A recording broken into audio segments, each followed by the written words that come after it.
या नूरल्लाह।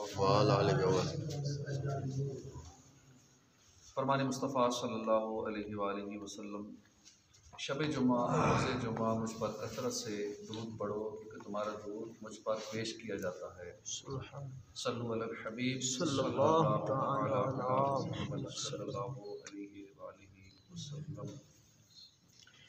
हज़रत वहैब बिन वर्द रहमतुल्लाह अलैह फरमाते हैं, हमने कुरान पाक की तिलावत करने, इसे समझने, इसमें गौर व फिक्र करने से ज़्यादा दिलों को नरम करने वाली कोई और चीज़ नहीं पाई।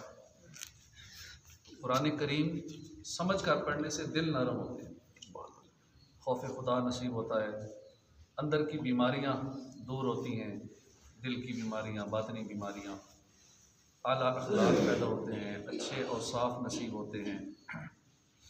कुरान पाक के साथ ताल्लुक़ की अहम तरीन बुनियादी बात यह है कि हम इस पाकीज़ा कलाम से अपने लिए सबक हासिल करें। जब भी कुरान पाक पढ़ें, इसका तर्जुमा पढ़ें, तफसीर पढ़ें, तो इससे सबक हासिल करें। इमाम गज़ाली फरमाते हैं, जो इन्होंने इमाम गज़ाली ने इह्या उलूम की पहली जिल्द में तिलावत कुरान के आदाब बयान किए हैं। कुछ ज़ाहिरी आदाब है कि बावुज़ू पढ़ना है, इस अंदाज में पढ़ना है, अदब से पढ़ना है। कुछ बातनी आदाब है, तो 10 बातनी आदाब तिलावत कुरान के इमाम गज़ाली ने बयान फरमाए।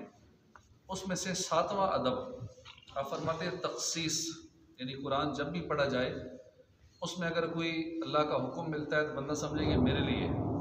अगर किसी बात से मना किया गया है तो ये समझे कि अल्लाह ने मुझे मना किया है, ये हुक्म मेरे लिए है।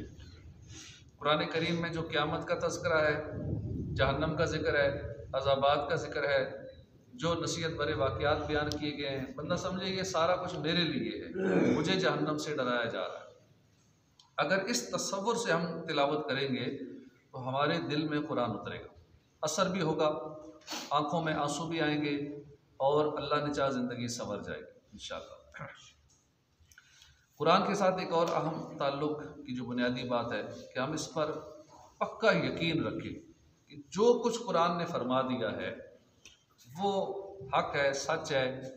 दुनिया इधर से उधर हो सकती है, ज़मीन ऊपर हो, आसमान नीचे हो सकता है, मगर कुरान करीम का वो इरशाद हरगिज़ गलत नहीं हो सकता।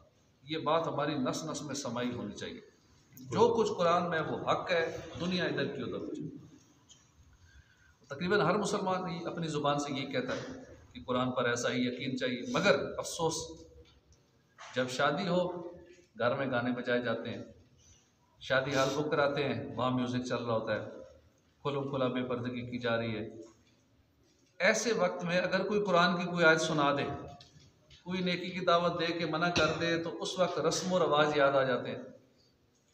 नाजायज़ तौर पर रिश्वत देनी पड़ रही हो, कारोबार बढ़ाने के चक्कर में सूदी लेन देन किया जा रहा हो, अगर कोई समझाए, दावत दे, पुरानी तालीमात से आगाह किया जाए तो बड़ा भारी पड़ता है दिल पे।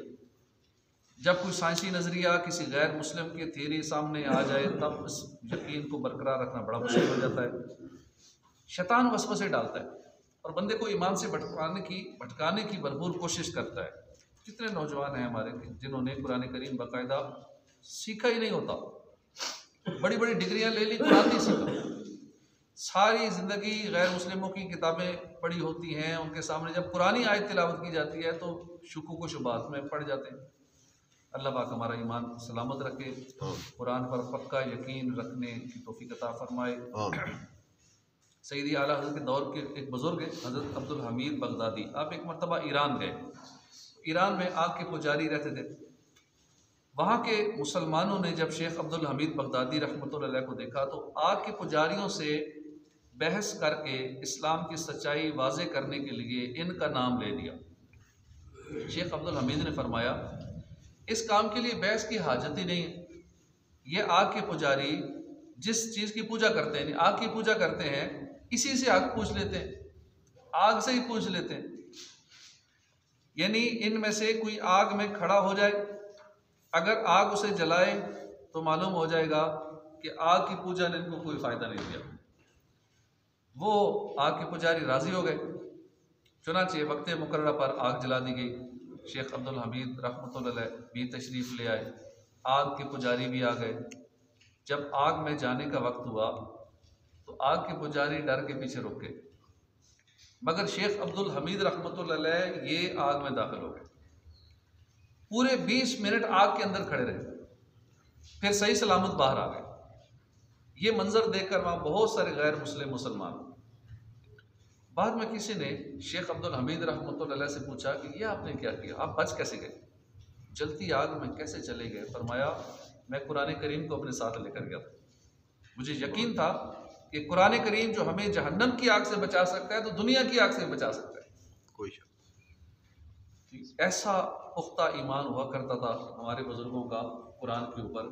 हमारा भी अल्लाह करे ऐसा पक्का यकीन हो जाए कुरान करीम के हवाले से, हम वसवसों का शिकार ना हो। अल्लाह पाक अमल की तौफीक अता फरमाए। आमीन बिजाह नबील आमीन सल्लल्लाहु अलैहि वसल्लम। अल्हम्दुलिल्लाह।